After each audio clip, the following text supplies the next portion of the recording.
तर अमित शहांना येथे येऊन कार्यकर्त्यांशी संवाद साधावा लागतो, हा फडणवीसांसाठी सिग्नल आहे असं जयंत पाटील यांनी म्हटलेलं आहे।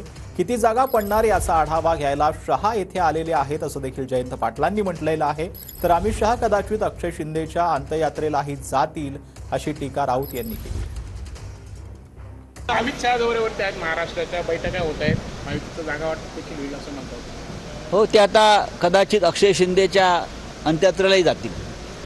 भारतीय जनता पक्षाची जबाबदारी ज्या नेतृत्वावर आहे त्या देवेंद्र फडणवीस आणि बावनकुळे यांच्यावरचा दिल्लीच्या पक्षश्रेष्ठींचा विश्वास कमी असल्यामुळं प्रत्येक रिजन वाईज असे बैठका घेऊन त्या कार्यकर्त्यांशी संवाद साधण्याचा प्रयत्न दिल्लीतले श्रेष्ठी करायला लागत आहेत।